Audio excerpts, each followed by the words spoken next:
أشهد أن محمدا عبده ورسوله لا نبي بعده أما بعد قال الله تعالى في كتابه الكريم وهو أصدق القائلين أعوذ بالله من الشيطان الرجيم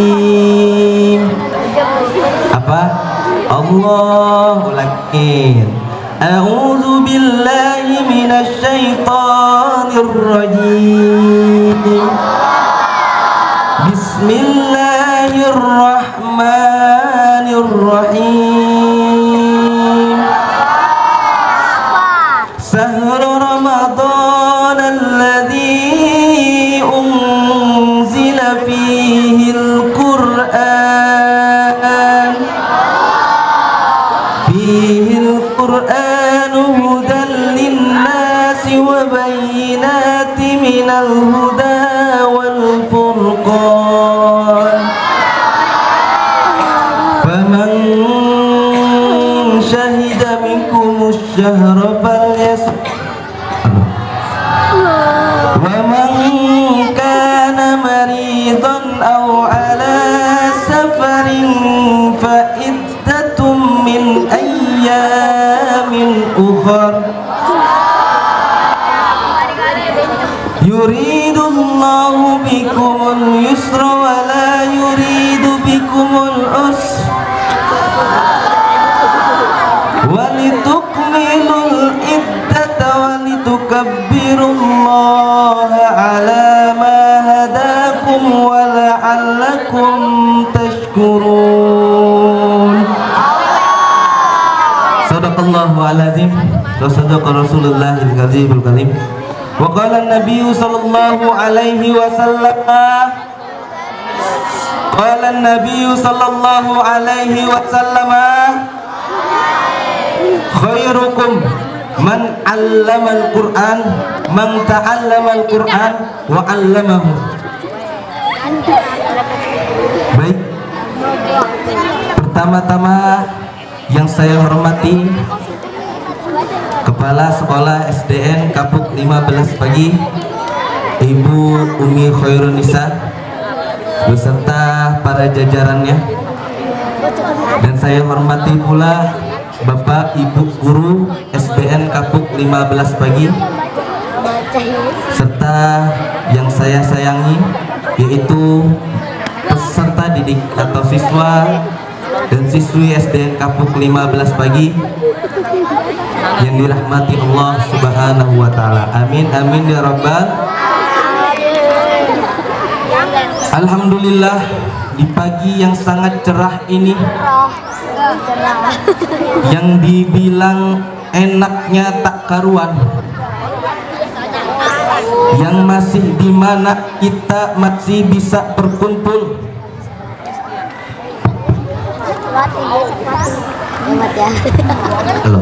di mana kita masih bisa berkumpul dalam rangka pesantren Ramadan, di mana hal ini sangat nikmatnya luar biasa. Kalau kita bandingkan dari segala apa yang sudah kita lakukan, itu tak ada bandingannya.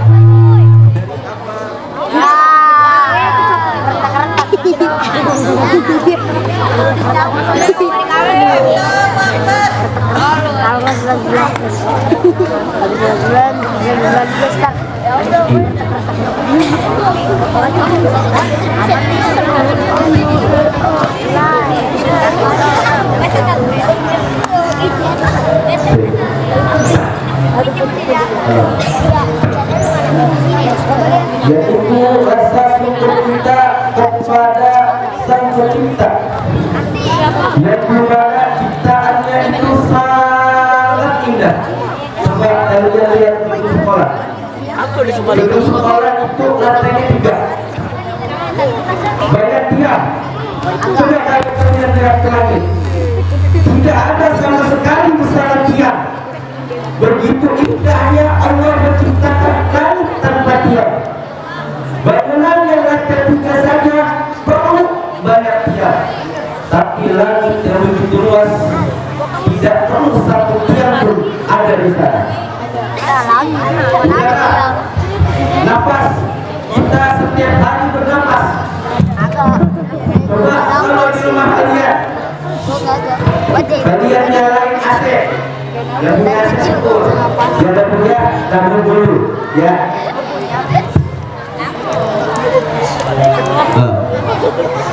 Coba kalian nyalakan AC atau kipas angin 2 kali 1 hari full, kayak ngematiin. Kipas angin itu pasti hancur. Bener gak? Coba kalian rasakan udara, pernah nggak udara 1 detik pun nggak ada?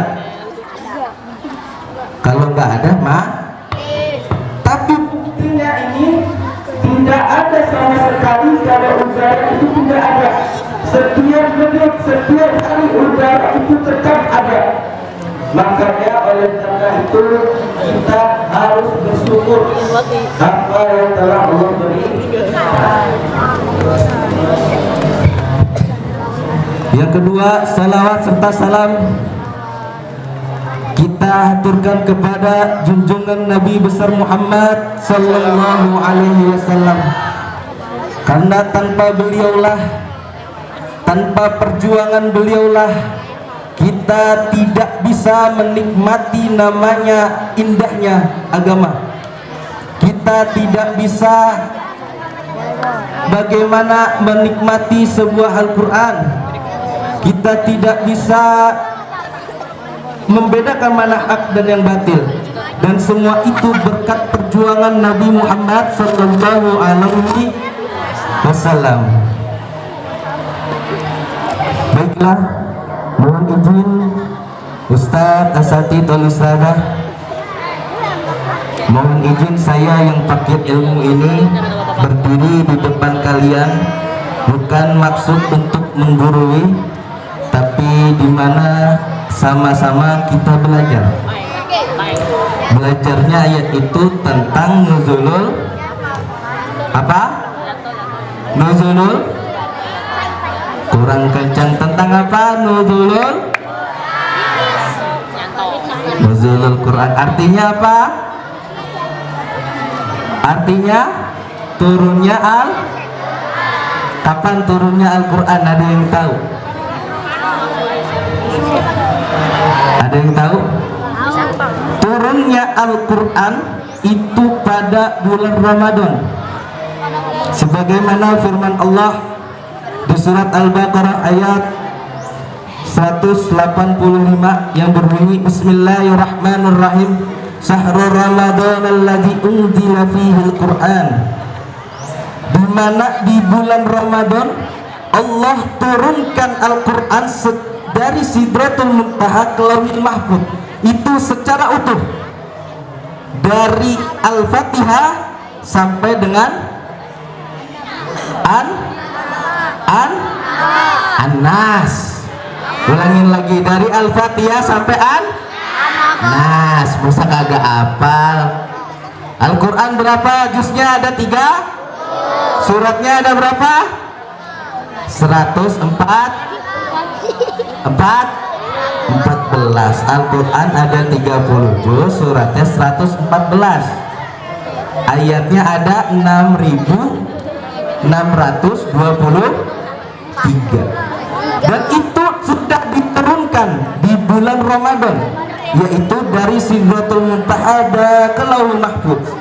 Maksudnya Lauhul Mahfuz itu langit dunia, dan di mana diteruskan atau diantarkan kembali oleh malaikat Jibril ke Nabi Muhammad selama berapa tahun? 23 tahun. Jadi itu selama berangsur-angsur. Dan di mana tepatnya pada bulan Ramadan ini juga turunnya wahyu pertama, di mana malaikat Jibril datang. Itu wahyu pertama di mana? Wahyu pertama Nabi Muhammad di mana dapatnya? Di gua. Halo. Halo. Halo. Wahyu pertama Nabi Muhammad dapatnya di mana? Di gua Hiro. Siapa yang nganterin? Malaikat Jibril. Jadi pada saat Nabi Muhammad di Gua Hira, datanglah tuh Jibril. Hei Nabi Muhammad, apa kata Jibril? Iqra. Nabi Muhammad menjawab, ma ana biqarin. Seterusnya Malaikat Jibril lagi berkata, Iqra. Nabi Muhammad menjawab, ma ana biqarin. Sampai dengan 3 kali, di mana di saat itulah wahyu pertama Nabi Muhammad SAW turun. Surat apa? Wahyu pertama Nabi Muhammad. Surat apa? Al-Alaq. Pada hafal enggak? Hafal? Ayo baca bareng-bareng. Bismillahirrahmanirrahim. Iqra khalaqal Iqra alladzi. Nah itu ayat yang turun di wahyu pertama, yaitu pada tanggal berapa? 17 Ramadan. Dan dibiasakan di kita, di negara Indonesia itu menjadi peristiwa, menjadi kita mengenang pada saat itu, menjadi peristiwa yang selalu kita kenang, yang disebut sebagai Nuzulul Quran. Sudah paham sampai sini sudah belum? Kalau udah saya pulang kalau begitu. Ya. Lanjut. Lanjut gak? Kalau nggak lanjut saya pulang. Lanjut gak? Lanjut. Belum, baru 2 menit. Kultum kan 7 menit ya.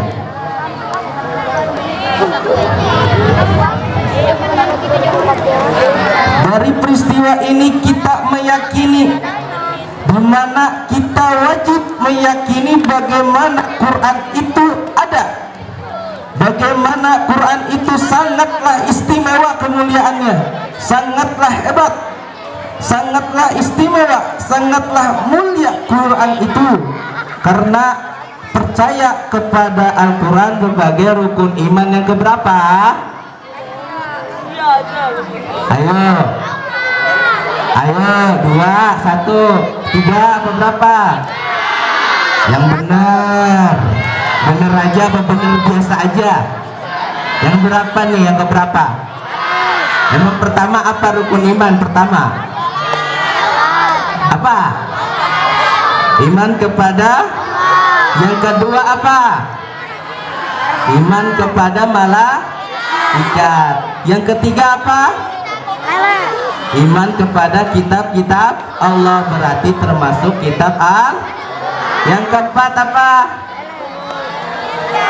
Iman kepada Nabi dan Rasul. Rasul lainnya ada berapa Rasul? Berapa Rasul? 25. Kelima, percaya kepada hari. Yang terakhir ke-6, percaya kepada qada dan qadar. Karena itulah kita wajib percaya atas Quran ini. Karena kalau berbicara Al-Quran, nak, Bapak kasih tahu nih, kalau ngomongin Quran itu tidak ada bandingannya. Karena Quran itu sudah ada ribuan tahun sebelum kita. Dari ribuan tahun sampai sekarang tidak ada yang terganti dalam Al-Quran satu kalimat pun. Saking istimewanya Al-Quran ini, siapa apapun yang bersandingan dengannya menjadi istimewa pula. Ayo coba perhatikan. Hai, halo, halo. Kita buktikan keistimewaan Al-Quran. Pertama, Al-Quran turun di bulan apa? Di bulan Ramadan. Kalian tahu di bulan Ramadan itu disebut apa? Disebut tuannya para bulan. Ada 12 bulan Hijriah nih. yang tuannya bulannya itu bulan Roh. Karena apa? Karena di bulan Ramadan turunnya Al-Quran. Itu satu. Sekarang kita lihat ke malaikat Jibril. Malaikat Jibril yang beliau adalah malaikat yang diberi gelar oleh Allah sebagai pemimpinnya malaikat, disebut dalam surat Al-Qadar ayat ketiga, tanazzalul malaikati warruh, turunlah malaikat di sana dan Jibril diberikan nama sendiri yaitu warruh, beda dari malaikat yang lain. Kalau yang lain dipanggil malaikat Israfil, yang lain sama. Tapi kalau Jibril di surat Al-Qadar itu diturunkannya malaikat dan ruh itu malaikat Jibril. Tahu kenapa? Karena malaikat Jibril itu mengantarkan Al-Quran. Nah, malaikat Jibril. Sekarang kita lihat Nabi Muhammad SAW. Nabi Muhammad SAW disebut sebagai pimpinannya para rasul, para nabi. Karena apa? Karena Nabi Muhammad adalah orang yang menerima Al-Quran. Dan lihat istimewanya yang di bulan. Kita lihat lagi di mana Al-Quran turun. Di mana Al-Quran turun? Di Makkah. Di Makkah Al-Mukarramah.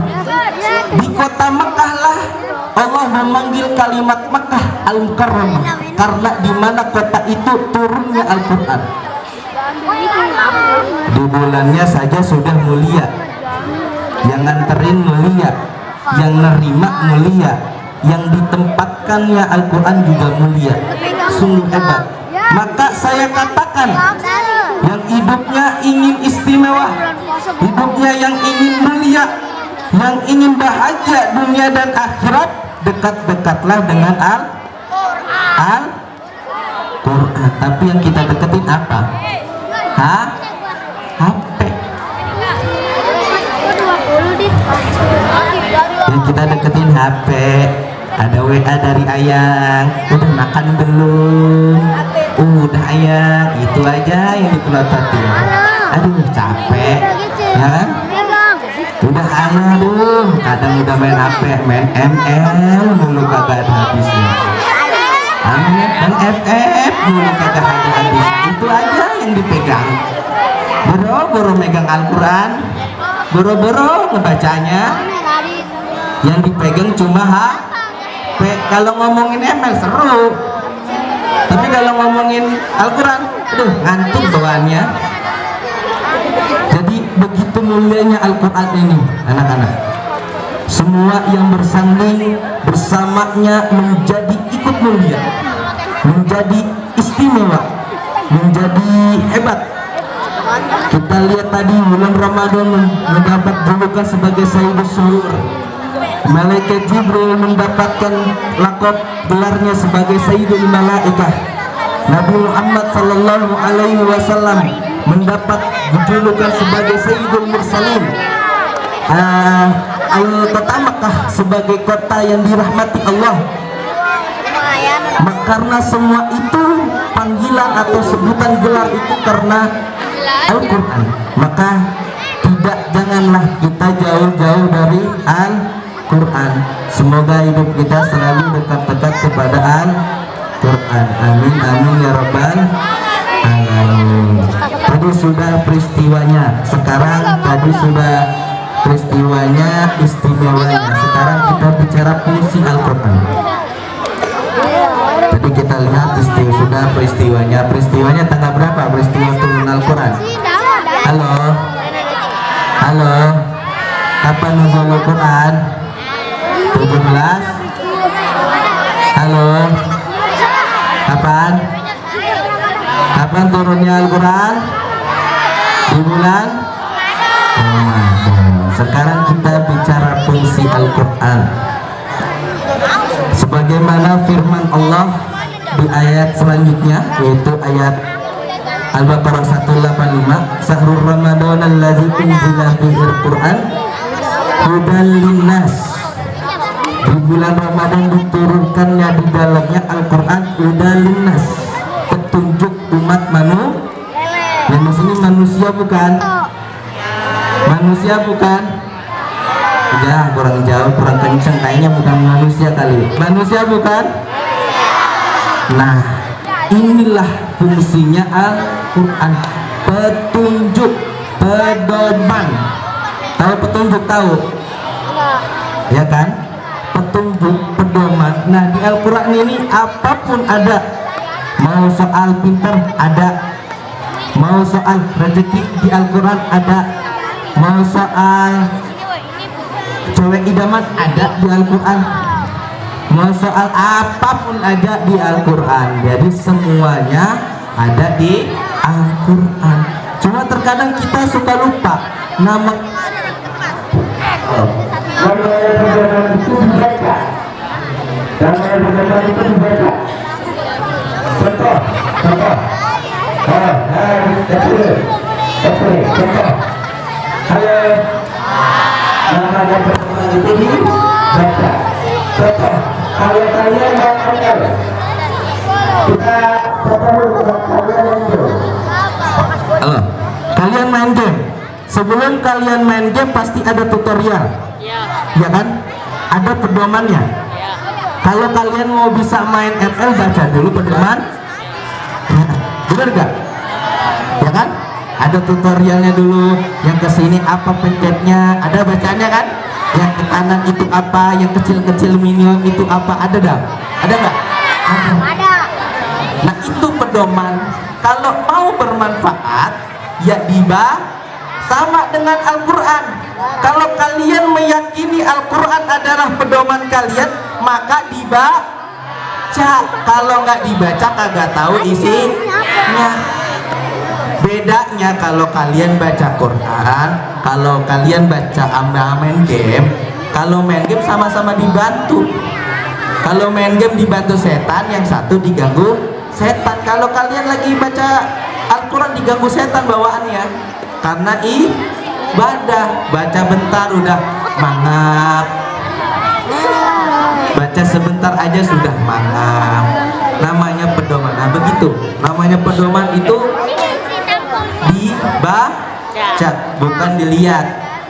Kalau kalian lihat itu Al-Quran, kalian yakini, kalian percaya sebagai pedoman, ya dibaca toh. Jadi itu tugasnya pedoman. Itulah apa namanya tugas kita. Sama-sama kita bagaimana meyakini itu Al-Quran itu pedoman. Apa tugasnya? Yang pertama, kita belajar bagaimana cara membacanya, ya kan? Dari kecil kita belajar huruf hijaiyah. Pada yang apa huruf hijaiyah? Ada yang apa? Coba bareng-bareng. Alif, ba, ta, ta, jim, ha, ho, da, za, ro, ga, do, to, do, ain, kaf, lam, mim, nun. Sekali lagi. Alif, ba, ta, ta, ha, ho, dal,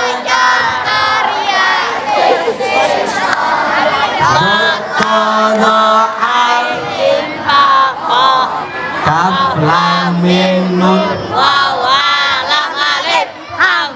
Pakai patah. A, ba, ta, ta, ja, a, ho, da, za, ro, za, sha, sha, so, do, to, do, a, go, fa, ko, kalamana, wahaya. Bisa?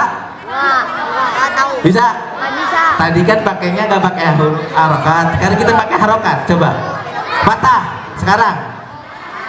A, ba, ta, sa, ja, ha, ho, da, za, ro, da, sa, sha, so, do, to, do, a, go, fa, ko, kalamana,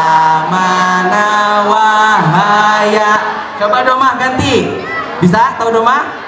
Ganti. Ubu tutu juhu hu guru zuzu susu su du tu zu ubu kulumunu huyu. Gak bisa. Itu namanya makhorijul huruf. Ya. Kalian di mana sudah belajar bagaimana cara membaca Al-Quran, dari makhrajnya, dari matnya, walaupun kalau kalian baru belajar namanya nun sukun atau tanwin. Berapa hukum nun sukun atau tanwin, ada berapa? Kalau kalian baru sampai situ, yang penting apa? Setelah kalian belajar walaupun cuma sedikit, tapi coba kalian untuk membaca. Jadi setelah belajar kalian membaca, walaupun baru tahu namanya mat ari trisukun, baru tahu namanya mat tabi'i, baru tahu namanya hukum nun sukun atau tanwin, baru kalian tahu namanya mim sukun atau tanwin, baru sedikit, tapi tidak apa-apa. Setelah itu kalian membaca secara rutin, dari belajar ke membaca. Tapi setelah membaca jangan lupa untuk terus belajar cara membaca Al-Quran. Setelah kalian dawam membaca Al-Quran, setelah itu menghafal. Jadi tugasnya belajar membaca menghafal. Saya yakin kalau kalian sering membaca namanya Al-Quran, namanya menghafal itu mudah. Coba tes aja, kalian baca terus aja Al-Quran, kalau menghafalnya gampang pasti. Jadi tugasnya belajar membaca menghafal. Setelah menghafal apa? Kita belajar lagi, belajar bagaimana kita mendalami Al-Quran melalui tafsir, melalui guru-guru yang hebat. Kita pelajari apa isi dalam Al-Quran agar kita tahu benar-benar bisa memanfaatkan Al-Quran sebagai pedoman hidup kita. Gitu, belajar membaca menghafal belajar. Habis itu kita sudah belajar belajar isinya, baru kita coba untuk mengamalkan sedikit untuk kehidupan kita. Nah, baru di situ bermanfaatnya Al-Quran.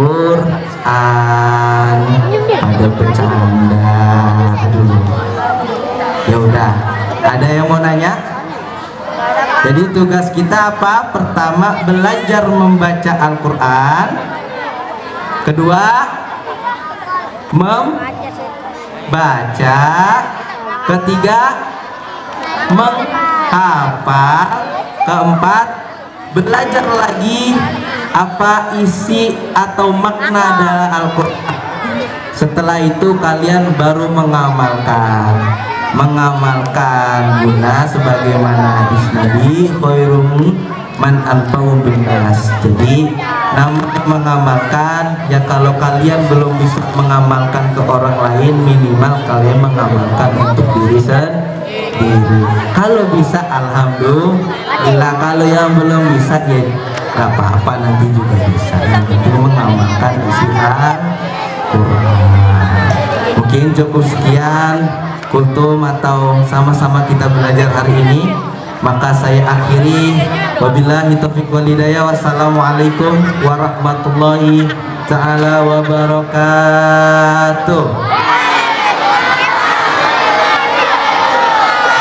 Sallu ala Nabi Muhammad.